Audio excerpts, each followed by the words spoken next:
News 4 Texas, your 24-hour news source, continues. This is News 4 Texas at 6. These aren't pictures of Hurricane Andrew. This havoc was wreaked right here in the Metroplex by a thunderstorm that ripped across North Texas and tore off rooftops. We will get to that dramatic storm and another one that could be headed our way in just a moment. But first, this breaking story. A Dallas police officer is in critical condition after being injured in a struggle with a man that he was trying to arrest. Barbara White is standing by live at Baylor Hospital with the latest. Barbara? Dale, the officer, whose name has not been released, was not shot. He collapsed around 4:30 just south of Fair Park while apprehending a suspect. According to police, several officers approached a man in the 3500 block of Meadow Street after a resident reported that the man had a gun. Several officers approached the man. He ran a short distance and was apprehended. That's when the 25-year-old officer collapsed. This is how one witness describes what happened when the officers surrounded the man. And when they handcuffed him, the other officer came up to, get him up and help the officer up. And when they got the officer offering him to turn him over, and I guess they recognized that he had maybe passed out or something. And then by that time, they realized that I guess he was more than that. And that's when they opened his shirt up and started to get, popping his heart. Police say the suspect, a juvenile, is in custody for unlawfully carrying a weapon. He was reportedly carrying a nickel-plated semi-automatic weapon. At this point, we're waiting for the family of the officer to arrive here at Baylor Hospital, and then we hope to know a little bit more about the man's identity and the officer's condition as well. Dale? Okay, we'll have more tonight at 10 o'clock. Barbara White, live at Baylor Hospital. Now, our second top story, violent weather and the damage it left behind. News 4 Texas reporter Tim Ryan is live in Plano to show us what happened. Tim? Well, everything's back to normal now. In fact, you'd never know this storm had roared through here. This storm didn't exactly rate a name like Hurricane Andrew, but for the people who did not sleep through it, it was an unforgettable night. The Davis family huddled inside their house for what they said seemed like hours. I didn't feel confident at all. I was really scared. Like I said, I was the roaring, the windows busting out. It seemed like it lasted forever, but it was like only a few minutes. In daylight, fences, shingles, and windows littered their property. At the McKinney Airport, 4 airplanes were flipped over and damaged by the high winds. And at this Plano Middle School, what the teachers and parents and school board might consider bad news was great news if you're a kid. There were a few windows blown out. All of your papers were scattered to the wind. Some of your quizzes were, I don't know if we can recoup them. We may have to go down and search through the dumpsters to see if we can find some of those. The windows have been replaced, the mess has been cleaned up, and whether the kids like it or not, tomorrow it's back to normal at Hendrick Middle School in Plano. Kimberly and Dale. All right, thanks. Tim Ryan live in Plano. And Mike Berger says that another storm may be headed our way. A first forecast is just ahead. Well, we've done some checking, and if your home or business got hit in last night's storm, you shouldn't have any delay in getting your insurance money. State law allows insurance companies some leeway in paying claims when there's been a major weather-related problem, like last June's big hailstorm. But in most cases, state law requires companies to pay off legitimate claims within 30 days of filing. Jury selection is underway in the trial of a man accused of killing Judith Ferguson, a Dallas teacher for the deaf. 29-year-old Ivory Lewis McMorris is accused of shooting Ferguson to death in her home on April 9th. A thumbprint found on a mug in the house led police to McMorris, who lives in the same neighborhood as Ferguson. If convicted, he could face the death penalty. Some elderly people face death sentences delivered by people who are supposed to be taking care of them. Sean Rapp reports child abuse is most often in the news, but elderly abuse is more common and more often deadly. In Austin, a 41-year-old woman is charged with brutally beating her 67-year-old mother to death. A shovel, police say, is the murder weapon. While murder may be extreme, abuse of senior citizens certainly isn't. Elderly citizens experience it every day right here in the Metroplex. In fact, for many, their older years are anything but golden. She started whamming me with it. She whammed me first over the head right there. Harvey, who is blind, was pistol whipped by the person who was supposed to care for him. He says she attacked him with the jagged edge of a broken bottle. And she broke it on the table. And she come back and started jugged me under the arm. She cut all up under that. This type of abuse crosses all racial and socioeconomic lines. This year in Dallas County, more than 2,600 cases of elderly abuse have been reported, nearly 1,000 in Tarrant County. Often elderly people tolerate the abuse rather than to consider alternative arrangements. That's their sole support. They don't want to go to nursing home. Like Sally, 78 years old, she was sexually assaulted and beaten by her caretakers. She suffered a stroke and has difficulty speaking. They hit me on the chest, and I told me that night he hit me on my bed, on the fire scene, and he yelled, "Not the hell are you? My dead baby." And I just cried all night. Pain and tears Sally and others like her often endure in silence. Sean Rabb, News 4, Texas. As with child abuse, there are state laws against abusing the elderly. If you know or suspect that someone is being abused, please call Adult Protective Services. The number is 800-252-5400. An assault in West Dallas led to a 3-hour standoff before police stormed what turned out to be an empty home. Officers say Perry Trotter barged into the house, robbed a man, and savagely beat a woman with a shotgun. Witnesses say the screaming victim fled, believing the gunman was still in the house. She rolled out of the house, and she said, "Somebody help me, help me." She had been taped up. She's beaten, big bruises out her head, and whoever cut her and put white tape around her. Police stormed the home, but the suspect was gone. He was captured a few blocks away, still with the shotgun and lots of ammunition. The 20-year-old woman was treated and released at Parkland. In East Fort Worth, a burglary suspect is jailed with a gunshot wound to the hand. Investigators say a Meadowbrook area homeowner shot him as he tried to enter a house in the 2000 block of Edgewood Terrace. And a 14-year-old girl has been arrested for yesterday's attack on Benny Valentine. The third grader was mugged and robbed of his lunch money and books as he walked to school. Valentine picked the girl out of a police photo lineup today. He says she was a former student at his school. A lawsuit between the City of Dallas and the Black Firefighters Association is heading to federal court. The Dallas City Council failed to vote on a revised settlement at last night's meeting, and today officials with the Firefighters Association say a federal judge will decide the issue on October 1st. The lawsuit alleges bias in hiring and promotion. Fair Park will be getting some repairs after all, despite voters' recent defeat of the half-cent sales tax proposal. Today, Dallas Mayor Steve Bartlett announced Phase 2 of a plan to restore the historic Food and Fiber Pavilion. It's a joint effort by the city, the State Department of Agriculture, and the private sector.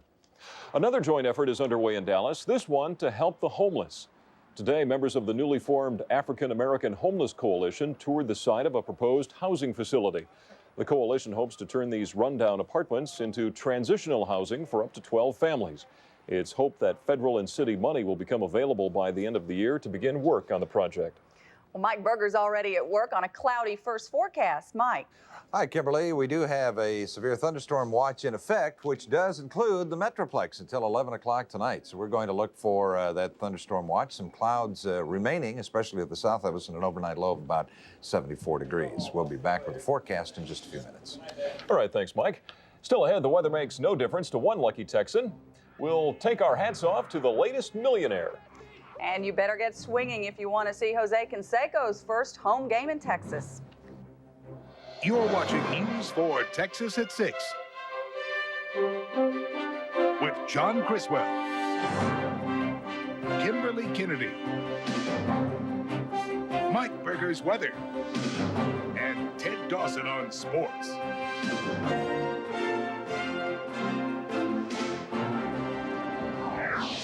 One of Texas' greatest pastimes can be a very dangerous sport. I'm Stephanie Lucero. Coming up, find out how to prepare for those injuries on the high school football field.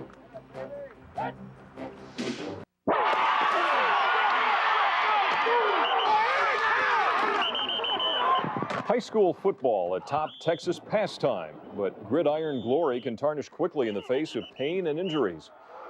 The downside of the sport isn't one that players or proud parents like to think about. But medical reporter Stephanie Lucero explains football injuries can often be prevented and recovered from quickly with the latest in medical technology. It's shorts and helmets today, but tomorrow, North Dallas High kicks off its 1992 season against Bishop Dunn. One of Texas' greatest passions is about to commence.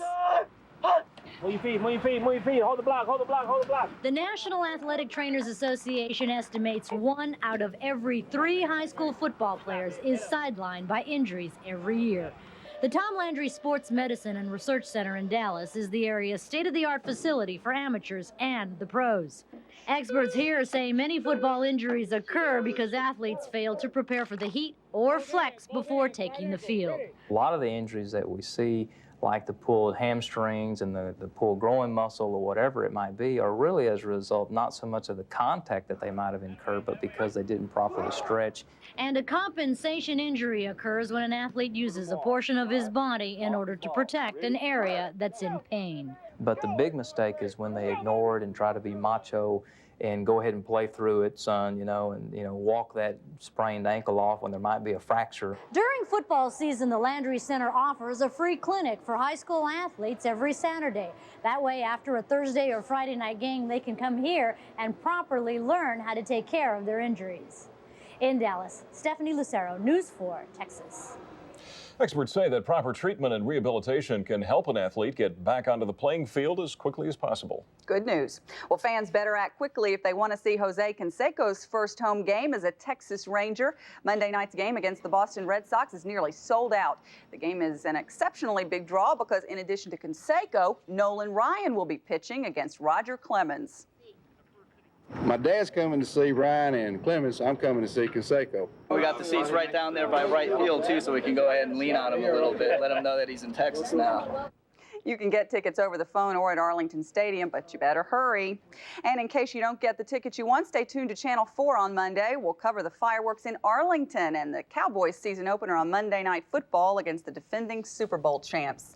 We ought to go talk to our good friend Ted Dawson. He's got some pull for some tickets. I'd have to talk to the news director, too, as I have to work that day. So too bad. I have too many people to talk to. I'm afraid they all say no. Well, let's hope Mother Nature is a team player and has a good game plan for Monday night. Right now, it looks like stormy weather may score some more hits. Mike Berger has details next. Hi, everyone. A 20-degree spread in our high and low temperature today. 69 this morning, 89 this afternoon. Picked up a 1/4 inch of rain. It was kind of a wild night, especially if you lived around Sherman, Denison, and in Collin County last night. Rockwall and Kaufman counties as well were hit pretty hard. In Dallas at this hour, partly sunny skies, 86 degrees, 65% relative humidity. A light to strong east wind up to 14, 29.98. The pressure's falling. 86 in Fort Worth, 70%. It is muggy out there. Easterly winds at 10, 29.98.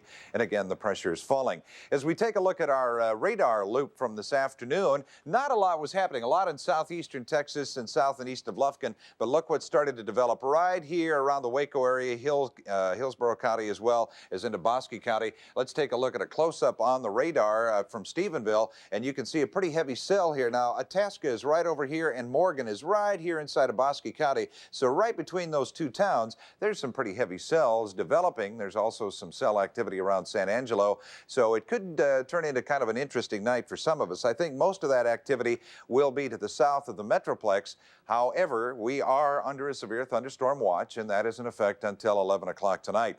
Looking at the satellite photos, we'll also see that some of these clouds have pretty high tops on them. They have as much as 54,000 feet. We're going to change that in just a second as soon as the computer loops it over. There it is. And yet most of that activity, of course, from last night and earlier this morning, again, just covering the Metroplex area and then start to swing out. What we have is a boundary area, and we have some very warm, moist air, which runs from the Metroplex down towards San Angelo. So this cloud activity now is starting to build back up and generate some of those thunderstorms. So we'll keep a close eye on it for you. But again, just remember a severe thunderstorm watch, which means conditions are right. And right here it is from the Metroplex all the way down to Palacios. Some thundershower activity around the area. Also a trough line out to the west of us tonight. Nothing unusual about that. We'll see one trough move through or develop and move through, and see another one develop in West Texas probably by late tonight or tomorrow morning. Very warm for this time of the year. 91 in Midland, also San Angelo, 97 degrees. down in San Antonio, and 98 degrees this afternoon in Austin. So overnight tonight, there comes that trough line. It'll move through. Might see a few scattered showers, but I think they'll be to the west of us for the weekend. Here's our forecast for tonight and tomorrow. Severe thunderstorm watch until 11, low 70s for tomorrow. Look for nature trying to labor to cooperate with us. 93 to 96 on the south wind, and on the 5-day forecast, just some scattered showers around and fairly pleasant temperatures. See you at 10. Thank you, Mike. Coming up today at Valley Ranch, the Cowboys talk about ways to round up the Redskins posse. While football fans simply try to figure out a way to afford going to the game. Ted Dawson joins us next with Sports 4 Texas. Good evening in sports. Stop me if you've heard this before, but there may be a break in the contract impasse between Michael Irvin and Cowboys owner Jerry Jones. And it could put the all-pro wide receiver in uniform by Monday night. Irvin's agent, Steve Endicott, told me this afternoon that he and Irvin had come up with 2 new proposals and hope to present them to Jerry Jones sometime tonight. We'll keep you posted. Meanwhile, the Cowboy players and coaches have turned their attention from their missing wide receiver to the all-too-efficient Redskin receivers. Bill Swanbeck has that story. How do you avoid getting ripped by a ripping of the posse? Showing up with a big game plan would help, and a little confidence wouldn't hurt either. Posse more need to worry about me and my posse than me need to worry about their posse. You're going to show up with your badge on. Yeah, I'm arresting everybody. But they know if they don't show up with their guns blazing, things could get ugly. Mr. Brown better not clown. Mr. Brown better shut him down. And talk about incentive. The newest member of the posse, Heisman Trophy winner Desmond Howard, has been a part of Kenny Gant's locker ever since draft day. Sometimes I used to come over and work out. Ain't nobody's in the locker room. I say, hey, what's going on, Desmond? See you September 7th. Gant is the Cowboys' special teams big hitter and will also be out there in passing situations. So bumping into Mr. Howard would make Gant rant with delight. I just dwell on getting a hit on Desmond Howard, making them fumble, cough up the ball. Not to harp all day on their posse, what will the Cowboys bring to the battle? Are you a one-man posse yourself? No, I have 2 other guys here with me, Alexander Wright and Kevin Martin right now. We're waiting for the other part of the posse to get in. But that's another story. Bill Swanbeck, Sports 4 Texas. Thanks, Bill. A study has just come out on how much it would cost an average family of 4 to attend an NFL game, and it's not cheap. If you're going to a game, buying 4 tickets, 2 beers, 4 soft drinks, 4 hot dogs, 2 souvenir caps, 2 programs, and parking, it'll cost you $164. Despite that, NFL attendance has gone up 3 straight years. Major League Baseball owners are meeting today and have just voted to ask for the resignation of Commissioner Fay Vincent. A band of owners believe that Vincent has become too powerful, and they got an 18-9 vote today. But Vincent says he won't resign.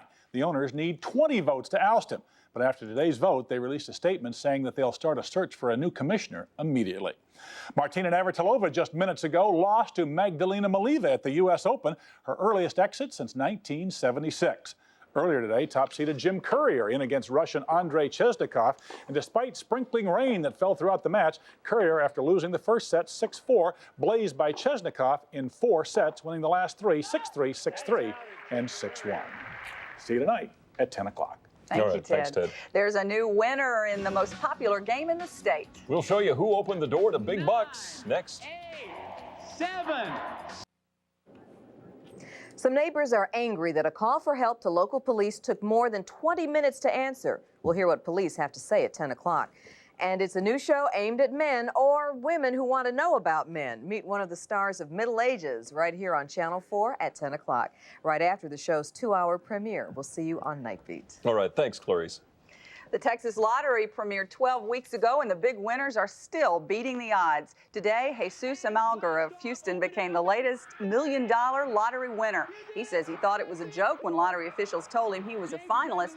Now, as the winner, he thinks it's all a dream, and it is a dream come true. Yes, congratulations to him. I didn't see, he threw his hat up in the air. I never saw it come down. Well, that's our news. Thank you for joining us. More news at the top of the hour and on Night Beat at 10 o'clock. Good night.